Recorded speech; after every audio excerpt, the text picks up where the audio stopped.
I'm Rachel, 30 years old, and last month my family ambushed me with an emergency intervention about my failing tech startup. My dad compared me to my perfect sister, while relatives nodded in agreement. But just as I was ready to crumble under their judgment, my mom's phone buzzed with a Wall Street Journal notification that changed everything.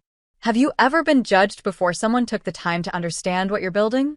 That's exactly what happened when my family gathered to stage an intervention about my failed startup, right before everything changed with one Wall Street Journal notification. Where are you watching from today? Drop your location in the comments, hit that like button, and subscribe to join our community of dreamers and doers who understand that sometimes the biggest breakthroughs come right when others have given up on you. Growing up in the Bennett household meant one thing: success had a very specific definition. My father, Gregory, a cardiothoracic surgeon, and my mother, Diana, a tenured professor of economics, created an environment where achievement wasn't just encouraged, it was expected. Our family dinners revolved around academic accomplishments, professional milestones, and the carefully charted paths toward conventional success. From an early age, I showed signs of thinking differently. While my sister Emily meticulously followed instructions on her science projects, I was busy reimagining them entirely. When I suggested a completely different approach to my fifth grade science fair project, my father smiled tightly and said, "Rachel, sometimes the tried and true path is best. Look at how well Emily's project turned out when she followed the instructions." That became a familiar refrain throughout my childhood, my creative thinking positioned as a liability rather than an asset. Despite my unconventional thinking, I excelled academically. I graduated with honors from Stanford with a double major in computer science and biomedical engineering. My parents beamed with pride at my graduation, already envisioning my future at Google, Apple, or perhaps following my father into medicine. The path seemed clear: join a prestigious company, climb the corporate ladder, achieve stability and recognition in a well-established field. For 2 years, I did exactly that. I landed a coveted position at a major tech firm, working on their healthcare initiatives. The salary was impressive, the benefits exceptional, and my parents finally had something straightforward to brag about at their country club gatherings. "Our Rachel works at Technolife developing healthcare algorithms," my mother would say, conveniently glossing over my growing discontent. The breaking point came during a project where I witnessed firsthand the struggles of patients with rare diseases trying to find appropriate specialists and clinical trials. The systems in place were fragmented, outdated, and inefficient. Patients were quite literally dying while navigating bureaucratic mazes. I saw an opportunity to create something that could save lives, an AI-driven platform that could match patients with rare conditions to the right specialists and clinical trials, cutting through months or even years of painful searching. When I announced my decision to leave my secure job and launch my own healthcare technology startup, my family's reaction was mixed. My mother expressed cautious support. "If anyone can make it work, it's you, Rachel. Just make sure you have a backup plan." My father was less enthusiastic. "The healthcare industry isn't something you can disrupt overnight. It's complex for a reason." Emily, already climbing the ranks at her law firm, simply asked if my company offered health insurance. In those early days, there was at least a veneer of support. My parents attended my modest launch party, my father even writing a check for my initial seed funding, though he called it an investment rather than a gift, complete with paperwork and projected returns carefully calculated. I named the company Connect Care and brought on Jasmine Washington, a brilliant programmer I'd worked with at Technolife who shared my vision. We rented a tiny office space that doubled as our apartment when we worked too late to go home. Those first months were exhilarating. The freedom to build something meaningful, the late nights coding and refining our algorithm, the moments of breakthrough when a particularly difficult problem suddenly yielded to our persistence. My boyfriend at the time, Timothy Clark, initially seemed supportive. He was an investment banker who liked the idea of dating an entrepreneur, at least in theory. "My girlfriend, the next female tech founder to make it big," he'd say, introducing me at parties. But as months passed without significant external validation of our work, his enthusiasm waned. "I thought this was going to be more of a quick success story," he admitted during one of our increasingly frequent arguments. I'm starting to worry you're throwing away your potential. The first year was challenging, but not unexpectedly so. We secured modest funding from angel investors interested in healthcare innovation. We built our initial platform and began beta testing with a small group of patients. The feedback was promising. We were making connections that genuinely helped people. But the path to profitability remained unclear, and regulatory hurdles emerged at every turn. By the second year, the cracks began to show. 2 major funding rounds fell through at the last minute. Our algorithm needed significant refinement to handle the complexity of matching rare disease presentations with appropriate trials. The regulatory landscape proved even more challenging than anticipated. Timothy finally left, saying he needed someone more stable in his life. My family's initial support had by then curdled into concern, then criticism. Sunday dinners became interrogations about burn rates and user acquisition costs. Holiday gatherings turned into impromptu board meetings where relatives who couldn't explain what an API was nonetheless felt qualified to critique our business model. Emily's steady rise through her law firm provided a convenient counterpoint to my struggling venture.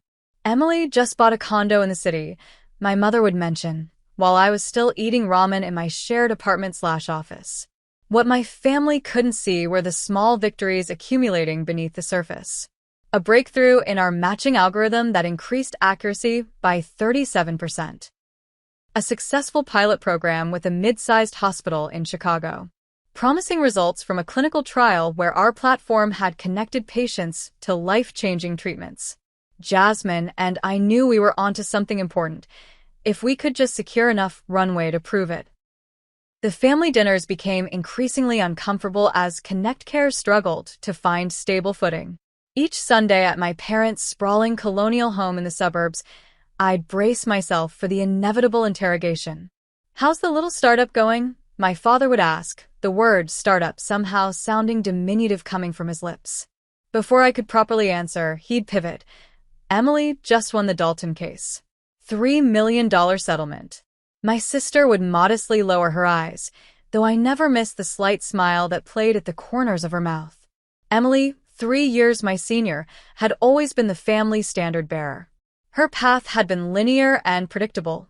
Top of her class at Yale Law, clerkship with a federal judge, and now making rapid ascent at Sullivan and Morgan, one of Boston's most prestigious firms. Thanksgiving was particularly brutal. As relatives passed turkey and cranberry sauce, Aunt Patricia turned to me with exaggerated concern. "Are you still doing that computer thing, dear?" I saw a position at Mass General in their administration department. Very stable, excellent benefits. "I'm building a healthcare platform that connects patients with rare diseases to specialists and clinical trials," I explained for what felt like the 100th time. "We're making real progress." Uncle Frank chimed in. "But are you making real money?" The table erupted in laughter while I pushed mashed potatoes around my plate. The crescendo came when Emily announced her promotion to partner during Christmas dinner. Crystal champagne flutes appeared as if by magic, and my father gave a speech that brought tears to my mother's eyes. "Your mother and I always knew you were destined for greatness," he said, raising his glass to Emily. "You've made us so proud by choosing a path of excellence and seeing it through." I clapped along with everyone else, genuinely happy for my sister despite the implicit comparison. When my father caught my eye across the table, he added, "And Rachel, we're sure you'll find your footing too, once you're ready to get serious." January brought a new crisis. Our primary server crashed, taking our platform offline for 3 crucial days. We lost a potential partnership with a research hospital as a result. Our bank account was dwindling, and peril for our small team of 5 loomed large. After exhausting other options, I swallowed my pride and called my father. We met at his country club, where he sipped scotch and listened to my pitch with clinical detachment. "So you need $50,000 to bridge until your next funding round?" he clarified, examining me over his glasses the way he might assess a resident's questionable diagnosis. "It's a loan, not a gift," I emphasized. "We have a meeting with Horizon Ventures next month. Their portfolio specifically focuses on healthcare technology, and they've expressed serious interest." My father set down his glass. "Rachel, I've supported your adventure for 2 years now.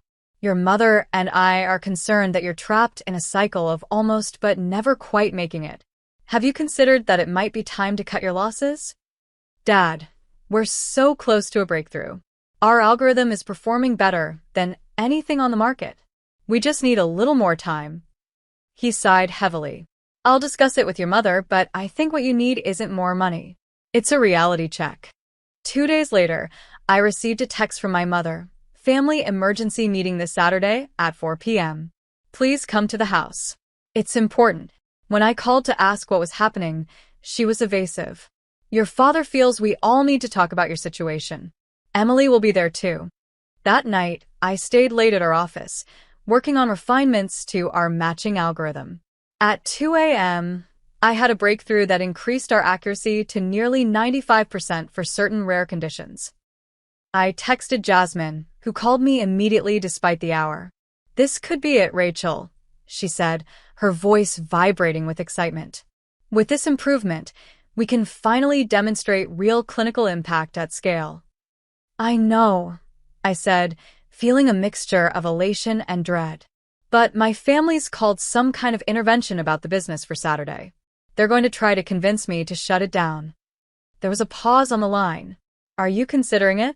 Jasmine finally asked, her voice careful.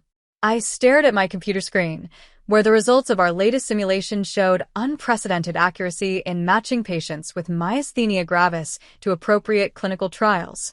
I don't know, I admitted. Part of me is so tired of fighting everyone. My ex, my family, investors who don't get our vision. But what about the patients? Jasmine asked quietly. What about Eliza? She was referring to a 12-year-old with a rare form of muscular dystrophy who had accessed a life-changing clinical trial through our platform during the Chicago pilot. I closed my eyes, remembering Eliza's mother's tearful video call, thanking us for giving her daughter a chance when traditional medical channels had failed them. I know, I whispered. I just need to get through this family meeting one last time to see if I can make them understand. And if not, we'll figure it out, Jasmine promised. We always do. Saturday arrived too quickly. As I drove to my parents' house, I rehearsed explanations, justifications, and pleas that I knew would likely fall on deaf ears. Whatever happened at this emergency meeting, I sensed it would mark a turning point, though I had no idea just how dramatic that turn would be. I pulled into my parents' circular driveway at exactly 4 p.m. on Saturday, immediately noticing more cars than expected. This wasn't just my immediate family. There were at least 5 additional vehicles. My stomach tightened as I recognized Uncle Frank's Mercedes and Aunt Patricia's SUV. This wasn't a meeting, it was an ambush. The front door opened before I could ring the bell. My mother stood there, her expression a complicated mixture of sympathy and determination. Rachel, sweetie, she said, hugging me briefly. Everyone's waiting in the living room. Everyone, I echoed. Mom, what exactly is happening here? She avoided my eyes. Your father feels it's important that we all talk openly about your situation. The living room fell silent as I entered. The scene was surreal, like walking into my own intervention on a daytime talk show. My father stood by the fireplace, clearly positioned as the authority figure. Emily sat primly on the sofa, a legal pad balanced on her knee. Around the room, strategically placed in various armchairs and love seats, were my Aunt Patricia and Uncle Frank, my father's colleague Dr. Winston and his wife Margaret, my godmother Judith, and to my shock, my mother's financial advisor Bradley. What is this? I asked, remaining standing despite the conspicuously empty seat placed directly across from my father. My father cleared his throat.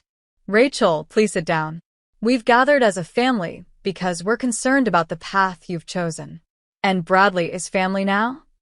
I asked, nodding toward the financial advisor who had the decency to look uncomfortable. Bradley is here to offer professional perspective, my father responded smoothly. Please sit.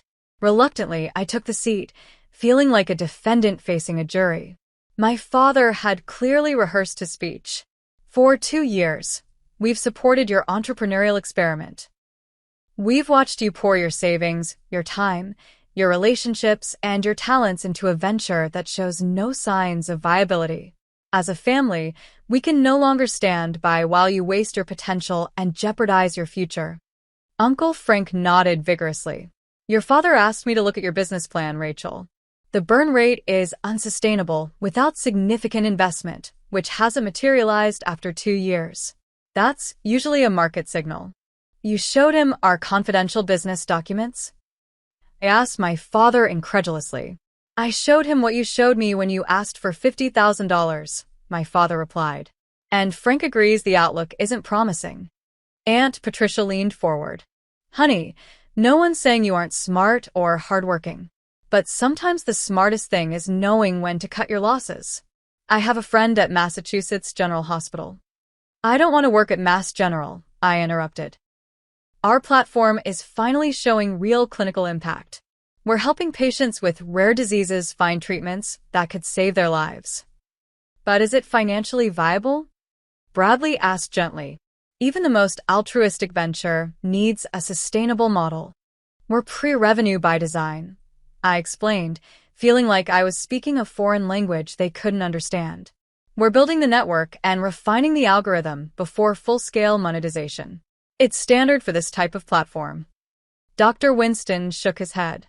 I've seen many medical innovations fail not because they weren't good ideas, but because they couldn't navigate the regulatory landscape and financial realities of healthcare. My godmother Judith, who had remained silent, finally spoke. Rachel, we're worried about you personally, too. Timothy was such a lovely young man, and your mother tells me you hardly date anymore. You're working all hours, living in your office. Timothy left because he wanted to date a status symbol, not an actual person with ambitions, I retorted, my composure slipping. And my personal life isn't up for family debate. Emily, who had been scribbling notes, looked up. I've taken the liberty of drafting some options for you, she said, her tone professionally sympathetic. I have contacts at several tech firms who would be interested in someone with your background. You could leverage your startup experience as an asset rather than a liability in the job market.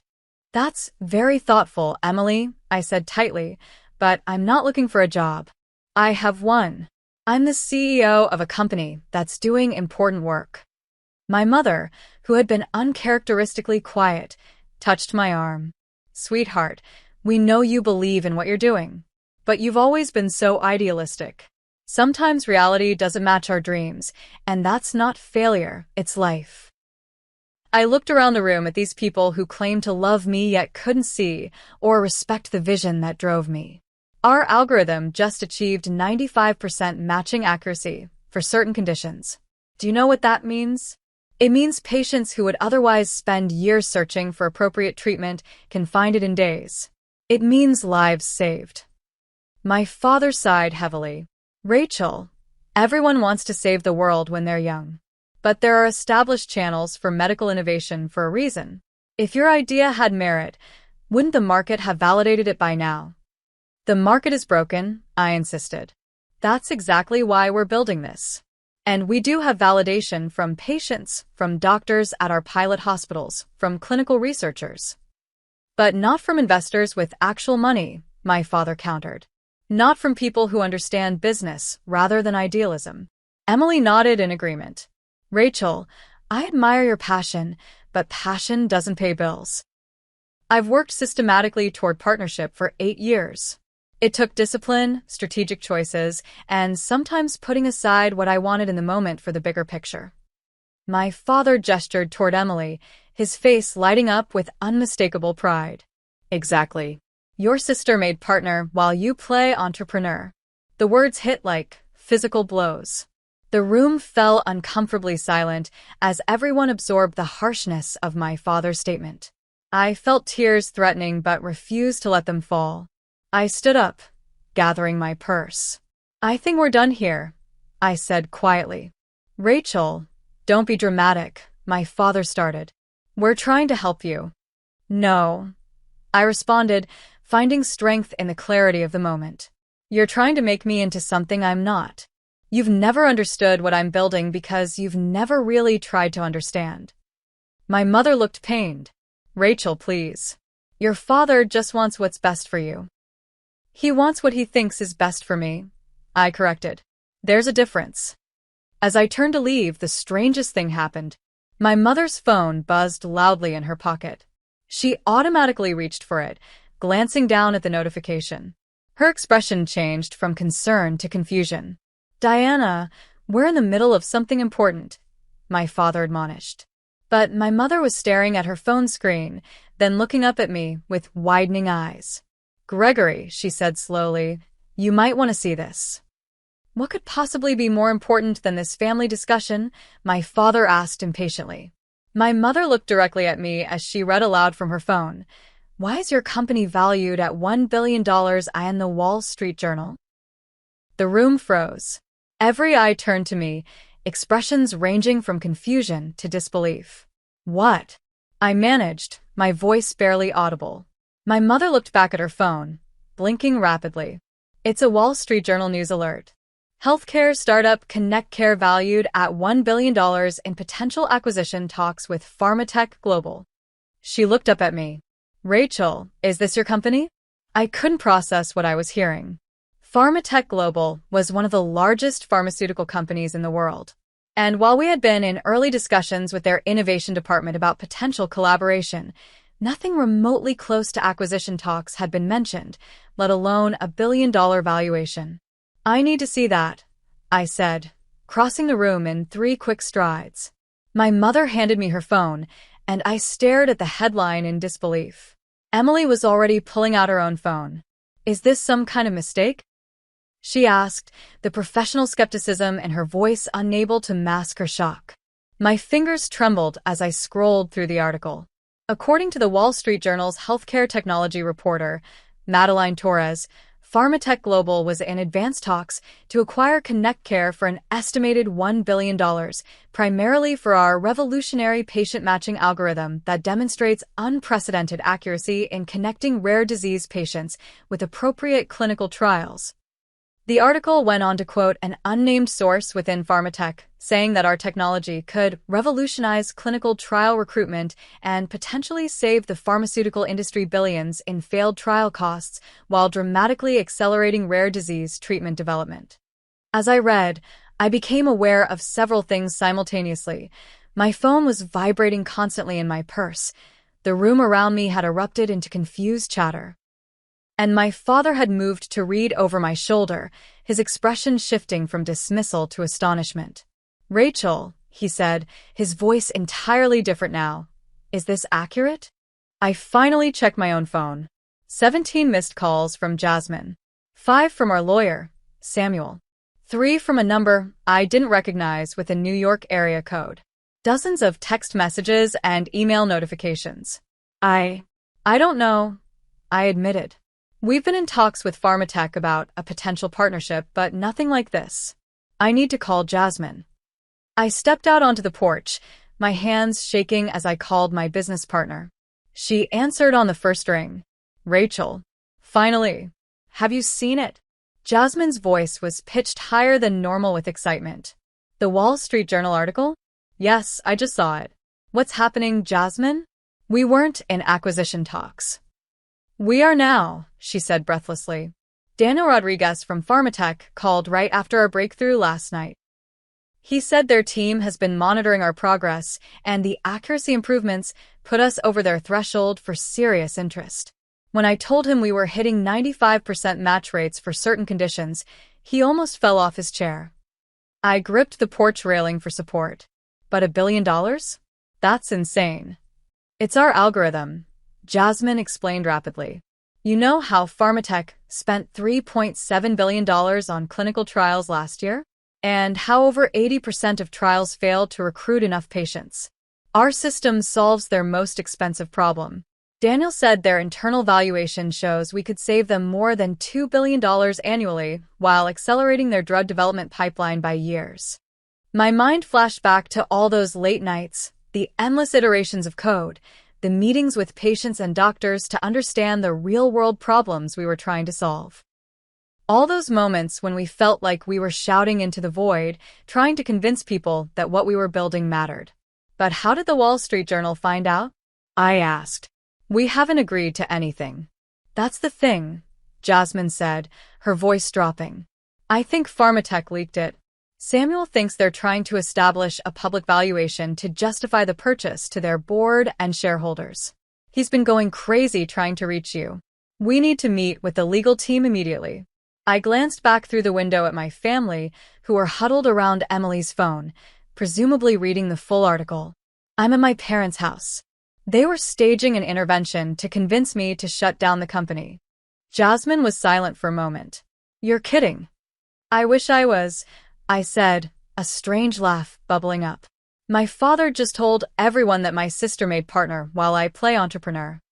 Then my mom got the news alert. Oh my God, Jasmine whispered. That's actually kind of perfect timing.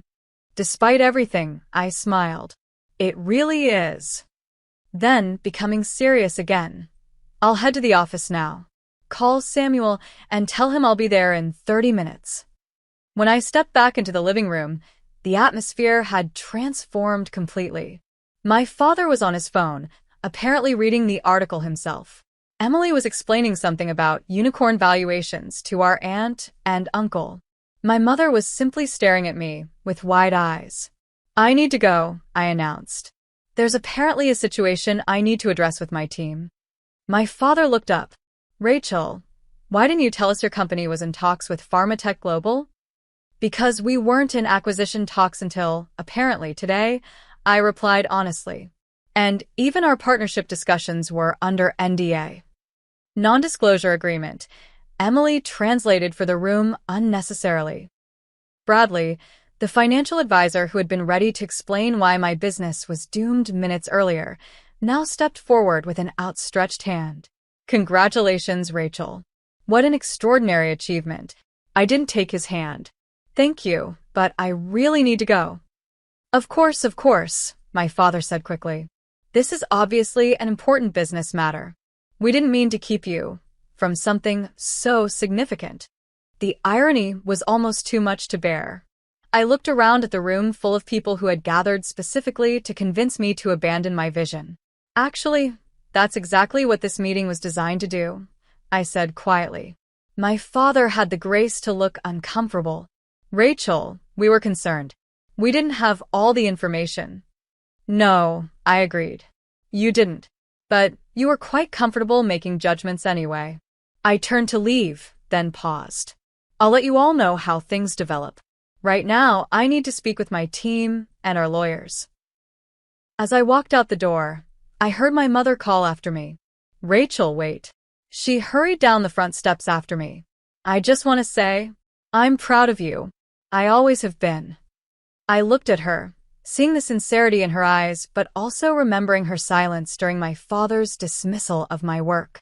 Thanks, Mom, I said simply, unable to fully process my complicated feelings in that moment. As I drove toward our office, my phone continued to buzz with notifications. The story was spreading beyond the Wall Street Journal now, with TechCrunch, Bloomberg, and other outlets picking it up. Our website traffic had increased by 3,000% in the past hour. I thought about all the times I'd doubted myself over the past 2 years. The nights I'd lain awake wondering if everyone else was right, if I was being foolishly idealistic, if I was wasting my potential. I thought about Timothy walking out, saying he needed someone more stable. I thought about my father's dismissive tone when he talked about my little startup. Then I thought about Eliza, the 12-year-old who had accessed a life-changing clinical trial through our platform. I thought about Jasmine's unwavering belief in our vision, even when investors turned us down. I thought about the breakthrough we'd achieved just last night, not knowing it would trigger the tsunami. My entire life was about to change, I realized. And ironically, it was happening just hours after my family had gathered to stage an intervention about my failure. The next 48 hours passed in a blur of conference calls, emergency meetings, and hastily arranged flights. Our tiny office transformed into a command center as we brought in our lawyers, financial advisors, and key team members to address the sudden spotlight on ConnectCare. The first call with Daniel Rodriguez of Pharmatech confirmed what Jasmine had told me. They were indeed serious about acquisition talks, though they hadn't intended for the news to leak quite so dramatically. Their legal team was handling the premature disclosure, but now that the cat was out of the bag, they wanted to accelerate our discussions. "Your timing couldn't have been better with that algorithm breakthrough," Daniel said during our video conference. "Our clinical research team validated your results this morning. It's exactly what we've been looking for." By Sunday evening, we had a preliminary term sheet from Pharmatech outlining a potential acquisition valued at $950 million in cash and stock options. Samuel, our lawyer, pointed out that this was less than the billion-dollar figure mentioned in the media. "They're testing to see if the publicity has gone to your heads," he explained. "Standard negotiation tactic. They know the technology is worth more than this, especially with the publicity driving up perceived value." Jasmine and I spent that night reviewing every detail of Pharmatech's proposal. "The question isn't just about the money," Jasmine said, her eyes red-rimmed from lack of sleep. "It's about control. If we sell outright, we can't guarantee they'll use the technology the way we intended." She was right. The algorithm we'd built wasn't just a clever piece of technology, it was a mission to fundamentally change how patients with rare diseases access treatment. In the wrong hands, it could become just another tool for pharmaceutical profit maximization rather than patient benefit. By Monday morning, my phone was ringing constantly with calls from family members I hadn't heard from in years. Second cousins, my father's former colleagues. Even Timothy tried to reach me, his text message a masterpiece of casual reconnection that made no mention of how he'd walked out when things got tough. "Heard about your success. Always knew you had it in you. Coffee sometime." I left it unanswered. My mother called 3 times before I finally picked up Monday afternoon. "Rachel, we just want to know you're okay," she said, her voice tentative. "It's been all over the news. Your father's colleagues are calling to ask about you." "I'm fine, Mom," I replied, trying to keep the edge from my voice. "Just extremely busy." Of course," she said quickly. "We don't want to bother you. But your father would like to talk to you. He feels terrible about Saturday." I closed my eyes, remembering the look on his face as he proclaimed that Emily had made partner while I played entrepreneur. The memory still stung, despite everything that had happened since. "I can't talk to him right now," I said finally. "I'm in the middle of the most important business negotiations of my life. Tell him I'll call when things settle down." There was a pause. "He's very proud of you, Rachel." "Now he is," I couldn't help saying. "Now that other people have validated what I'm doing." My mother didn't argue the point. "Will you at least let us know what you decide? About the acquisition?" "Yes," I promised. "I'll keep you updated." That evening, as Jasmine and I were reviewing a counterproposal with Samuel, there was a knock at our office door. To my astonishment, Emily stood there, holding a bottle of champagne and looking uncharacteristically uncertain. "Your secretary let me up," she explained, though we didn't have a secretary. "I thought you might need a break, and maybe some legal perspective from someone who's on your side." I hesitated, still feeling the sting of her participation in the intervention. "I brought the good stuff," she added, lifting the champagne. "Dom Perignon. Partner-level celebration material." Despite myself, I smiled. "Come in." Emily sat with us for the next 3 hours, reviewing Pharmatech's terms with the sharp eye of a corporate attorney. She pointed out several clauses that would have limited our future involvement with the technology after acquisition. "If maintaining control of higher technology is used matters to you," she said, looking between Jasmine and me, "you should be pushing for a partnership structure, not a complete acquisition. Let them license the technology while you maintain ownership and oversight." Jasmine looked at me, eyebrows raised. "That's actually brilliant." "It would mean less money up front," Emily cautioned, "but potentially more control and more long-term value if the technology performs as well as you believe it will." I studied my sister, seeing her in a new light. "Why are you helping us like this?" Emily set down her champagne glass. "Because I was wrong," she said simply. "I bought into Dad's perspective without really understanding what you were building. And because you're my sister, and I don't want you to get screwed in the biggest deal of your life just because tech acquisitions are my specialty." The next morning, We presented a counterproposal to Pharmatech, a strategic partnership instead of an acquisition, with a licensing structure that would provide immediate capital while allowing us to maintain control over the core technology and its implementation. To our surprise, Daniel Rodriguez didn't immediately reject the idea. "Let me take this to the board," he said. They were interested in acquisition for the simplified structure, but your technology is unique enough that they might consider alternatives. On Wednesday afternoon, my father appeared at our office. He stood awkwardly in the reception area, looking out of place among the whiteboards covered in code and the young programmers rushing about. "Rachel," he said when I emerged from my office, "could we speak privately?" I led him to a small conference room and closed the door. For a moment, neither of us spoke. "I owe you an apology," he finally said. "I was wrong about your company, about your vision." "Yes, you were." I agreed, not making it easier for him. He nodded, accepting this. "I've spent my career working within established systems. When you talked about disrupting healthcare matching, I couldn't see it because I've only ever experienced the traditional pathways. But I've been reading about what you've built. It's remarkable. Coming from my father, this was significant." "Thank you," I said simply. "Your mother and I." He hesitated. "We were afraid for you. The startup world is so uncertain, and we've seen how hard you've been working with seemingly little to show for it." "But that's how innovation works, Dad," I explained.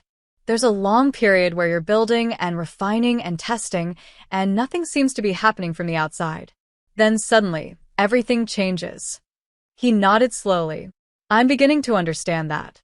I just want you to know that regardless of what happens with Pharmatech, I am proud of what you've created." The words I'd wanted to hear for so long now felt bittersweet. "I appreciate that," I said carefully. "But I wish you could have been proud of the work itself, not just the valuation or the public recognition." My father looked down at his hands. "That's fair. I have some learning to do about how I measure success." He looked up again. "For what it's worth, I think you should maintain control of your technology. From what I understand about your platform, it has the potential to help many patients. That shouldn't be lost in corporate acquisition." As he left, I felt a complex mixture of emotions, vindication, lingering hurt, but also the first tentative steps toward a new understanding between us. That evening, Pharmatech came back with their response. They would agree to a partnership structure with a $500 million upfront payment for exclusive licensing rights, plus performance-based incentives that could ultimately exceed the original acquisition offer. Most importantly, ConnectCare would maintain ownership of our core technology and have contractual guarantees about how it would be implemented. Jasmine and I looked at each other across the conference table. "What do you think?" she asked. I thought about all we had built, all we had sacrificed. I thought about my family's intervention and the dramatic reversal that followed. I thought about patients like Eliza, who needed our technology to reach its full potential. "I think we've built something too important to sell completely," I said finally. "I think we take the partnership deal and keep building." Jasmine grinned. "That's exactly what I was hoping you'd say." 3 months later, ConnectCare had transformed beyond recognition.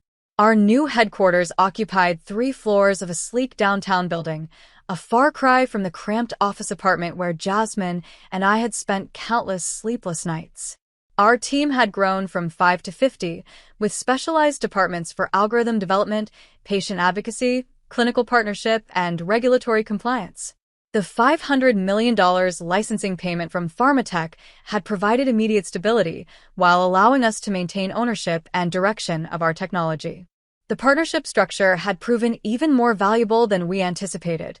Pharmatech's global reach and regulatory expertise accelerated our implementation timeline by years, while our continued innovation kept improving the core matching algorithm. Most importantly, we were helping patients. Within 3 months of our expanded launch, we had successfully matched over 5,000 patients with rare diseases to appropriate specialists or clinical trials. The testimonials flooded in daily. Families who had spent years searching for answers finally finding paths forward through our platform. The personal changes were just as dramatic. I had purchased a comfortable condo in the city. Nothing ostentatious, but a genuine home rather than a converted office space with a mattress on the floor. Jasmine had paid off her parents' mortgage and set up college funds for her nieces and nephews. We were both still working intense hours, but now from a place of choice rather than desperate necessity. My relationship with my family had evolved into something more complex, but ultimately healthier. The monthly dinners at my parents' house had resumed, but the dynamic had shifted significantly. "Pass the potatoes, will you, Rachel?" my father asked during one such dinner in June. "I was reading about your expansion into European markets." Impressive regulatory navigation. "Thanks, Dad," I said, passing the dish. "Our compliance team has been working closely with the EU health authorities. It's complex, but we're making progress." Emily, who had recently taken on some pro bono work for patient advocacy groups, chimed in. "The European privacy laws around patient data are particularly challenging. How are you handling the GDPR compliance?" The conversation flowed into a technical discussion of international healthcare regulations, territory where my father and sister were genuinely interested and engaged rather than dismissive. My mother watched with a small smile, occasionally contributing but mostly seeming content to witness this new family dynamic. After dinner, my father invited me into his study, once an intimidating space where he would deliver assessments of my life choices, now more neutral territory. "I've been thinking a lot about our conversation when I came to your office," he said, settling into his leather chair. "About measuring success differently." I nodded, waiting for him to continue. "I read about a patient in Cleveland who accessed an experimental treatment through your platform," he said. "A 7-year-old with progressive muscular atrophy who had been declined for 3 previous trials. The article mentioned that doctors estimated she would have had less than a year left without this treatment." "Sophie Richardson," I confirmed. "Her case was particularly challenging because her genetic variant didn't fit the typical profile. Our algorithm identified subtle patterns that matched her with a trial that had more flexible inclusion criteria." My father was quiet for a moment. "That's the kind of success that matters, isn't it? Not just valuations and acquisitions." "It's why we built Connect Care," I said simply. "The business success enables us to help more patients, but the patients are the point." He nodded slowly. "I'm beginning to understand that better." He cleared his throat. "Your old boyfriend called me at the hospital last week." "Timothy?" I asked, surprised. Yes. "Apparently, he couldn't reach you directly, wanted to reconnect, and thought I might facilitate." My father's expression was carefully neutral, but I detected a hint of something protective. "And what did you tell him?" A small smile played at the corner of my father's mouth. "I told him my daughter is running a successful global healthcare platform and is extremely selective about her time commitments." I couldn't help but laugh. "Thank you for that." The doorbell rang, and moments later, my mother appeared at the study door. "Rachel, there's a Madeline Torres here to see you. She says you were expecting her." Madeline Torres, the Wall Street Journal reporter whose article had changed everything, had reached out requesting an interview about the impact of Connect Care's technology on rare disease treatment. After careful consideration, I had agreed, suggesting she join us for dessert after our family dinner. "Yes, we had arranged to meet here," I confirmed, standing up. "She's writing a follow-up piece." My father raised his eyebrows. "Brave to invite the press to a family gathering." I smiled. "I think we can handle it." Madeline turned out to be nothing like the intimidating media personality I had imagined. In her early 30s, with curly hair and bright, intelligent eyes, she asked thoughtful questions about both the technology and the human impact of our work. "What surprised me about your story," she said as we settled in the living room with coffee and my mother's apple pie, "was how you maintained control rather than taking the larger acquisition offer. That's unusual in the tech world, especially for a first-time founder." "The technology we built serves a specific purpose," I explained. "We were concerned that purpose might get lost in a complete acquisition." "Rachel has always been principled," my mother interjected proudly. "Even as a child." Madeline smiled. "And how has the partnership structure worked out in practice?" "Better than we anticipated," I admitted. Pharmatech brings resources and reach that would have taken us years to develop independently, while we maintain the core innovation that makes the system effective. And the personal impact? Madeline asked, her gaze direct. Your life must have changed dramatically over the past few months. I considered this. Externally, yes. We have proper offices now, a growing team, financial stability. But the core of what we're doing, connecting patients with life-changing treatments, that's the same mission we started with. As the evening wound down, Emily walked Madeline out while I helped my mother clear the dessert plates. You handled that interview beautifully, my mother said, rinsing a cup. Very poised. Thanks, Mom, I replied. It gets easier with practice. She set down the cup and turned to face me. I want to apologize again for that intervention. We were so wrong, and in such a public, hurtful way. I leaned against the counter. Why didn't you say anything that day? Before the Wall Street Journal notification? You just sat there while Dad and everyone else picked apart my choices. My mother sighed deeply. I was caught between what your father believed was best and what I feared might be true. I was worried about you working so hard with so little recognition. But I should have spoken up. You should have, I agreed. I know, she said quietly. But I want you to know I always believed in you, Rachel. Even when I was afraid for you. I reached out and squeezed her hand. I know, Mom. And we're finding a better way forward now. Later that night, as I drove back to my condo, I reflected on the extraordinary journey of the past 3 months. The technology we had built was helping people in ways we had always envisioned but had struggled to make others see. The validation had come, both financially and in terms of impact, but the vindication felt less important now than the work itself. My phone buzzed with a text from Jasmine. Just got the European regulatory preliminary approval. We can start the EU pilot next month. Another milestone reached. Another step toward the vision we had held onto through 2 difficult years of doubt and dismissal. As I pulled into my parking space, I felt a deep sense of gratitude, not just for the success, but for the struggle that had shaped both our technology and my own resilience along the way. 1 year after the Wall Street Journal article that changed everything, Connect Care had evolved beyond what Jasmine and I had dared to imagine in those early days working from our converted apartment office. Our patient matching platform, now operated in 12 countries, had facilitated over 20,000 rare disease treatment connections and had become the gold standard for clinical trial recruitment. The financial success was undeniable. Our partnership with Pharmatech had exceeded performance metrics, triggering additional payments that brought our total compensation close to the original billion-dollar valuation. Jasmine and I had both become wealthy by any reasonable standard, though we remained actively involved in the company's operations and strategic direction. But the true measure of our success wasn't in bank accounts or valuations. It was in the emails, letters, and video messages that arrived daily from patients and families whose lives had been transformed through connections made on our platform. One Tuesday morning, I sat in our glass-walled conference room reviewing quarterly performance data when my assistant, Amanda, knocked gently. There's someone here to see you, she said. Sophia Richardson and her mother. They don't have an appointment, but they were very hoping to meet you personally. I recognized the name immediately, the 7-year-old with progressive muscular atrophy, whose case I had mentioned to my father months earlier. Please send them in, I said, closing my laptop. The girl who walked through the door looked nothing like the frail child I had seen in medical files. Sophia Richardson had bright eyes, pink-tinged cheeks, and moved with the careful but determined steps of someone regaining strength.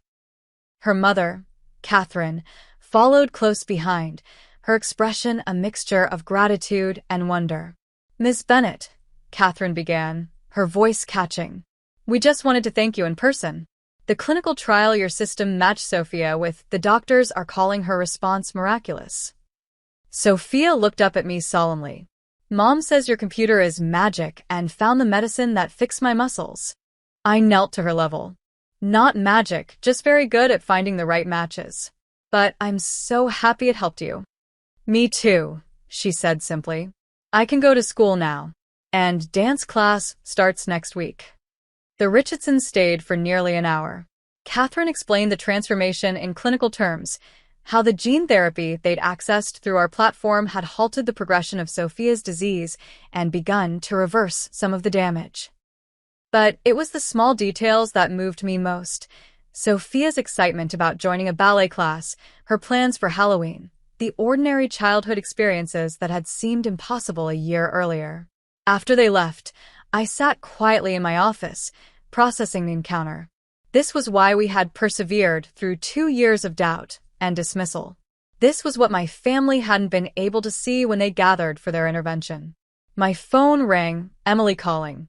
Our relationship had evolved into something stronger and more equal over the past year. She had even helped establish a legal advocacy division within Connect Care that provided pro bono support to patients navigating insurance denials and treatment access issues. "Are we still on for dinner tonight?" she asked when I picked up. "Dad's presenting some award at the Medical Association, so it's just us." "Absolutely," I confirmed. "I just met Sophia Richardson and her mother. Remember that case I told you about? The 7-year-old? That's amazing, Rachel. Bring the details tonight. I want to hear everything." Later that evening, over dinner at a quiet restaurant downtown, I told Emily about the Richardsons' visit. "It's extraordinary what you've built," she said when I finished. "Not just the technology, but the entire ecosystem around it." "We've been lucky," I acknowledged. Emily shook her head firmly. "No. That's what Dad would say to minimize what you've accomplished. This isn't luck. It's vision, persistence, and courage to keep going when everyone, including your family, told you to stop." I smiled at her directness. "When did you become my biggest defender?" "Probably around the time I realized how wrong I'd been," she admitted. "And watching you navigate this past year with such grace and focus, it's been inspiring, honestly." We talked about the mentorship program I had recently established for women entrepreneurs in healthcare technology. 10 promising founders were receiving funding, guidance, and access to our network, resources that would have made all the difference during our difficult early years. "I remember when you first told us you were leaving your job to start Connect Care," Emily said thoughtfully. "Dad was horrified, but I was secretly envious." This surprised me. "Envious? You were already on the partner track at a prestigious firm." "Exactly," she said. "I was on a track someone else had laid out. You were creating something entirely new." She sipped her wine. "I never had the courage to deviate from the expected path." "It's not too late," I pointed out. "Your work with our legal advocacy division has made a huge difference for patients." She nodded slowly. "It has. It's the most meaningful work I've done."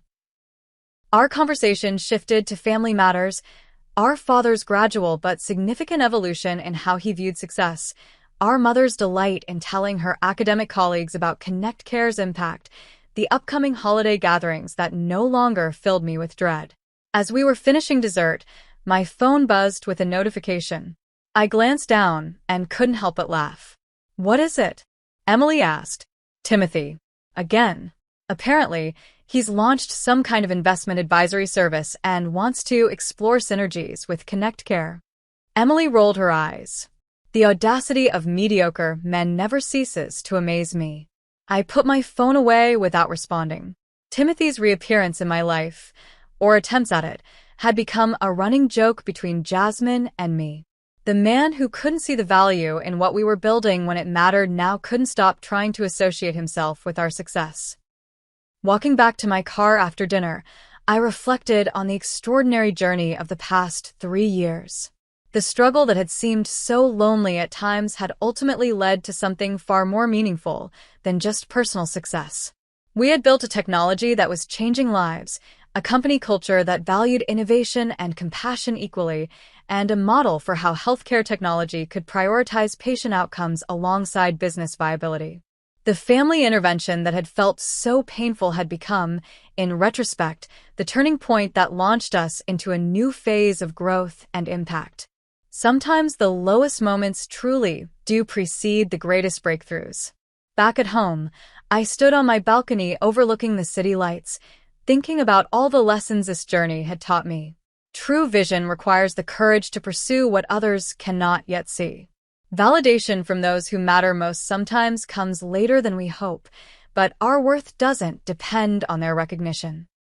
Success isn't just about financial outcomes, but about the lives changed through our work. The path to meaningful innovation is rarely straight or smooth, and the darkest moments often come just before breakthrough. And perhaps most importantly, we must define success on our own terms rather than accepting others' limited definitions. What dream are you pursuing that others might not understand yet?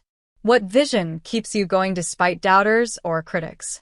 I'd love to hear your stories in the comments below. We all need reminders that perseverance matters, especially when the path seems darkest. If this story resonated with you, please like and subscribe to join our community of dreamers, innovators, and people who refuse to give up on their vision. And if you know someone facing their own version of a family intervention about their dreams, share this video to remind them that sometimes breakthrough is just one moment away from breakdown. Thank you for watching, and remember, the most meaningful success often comes after the moments when others have given up on you.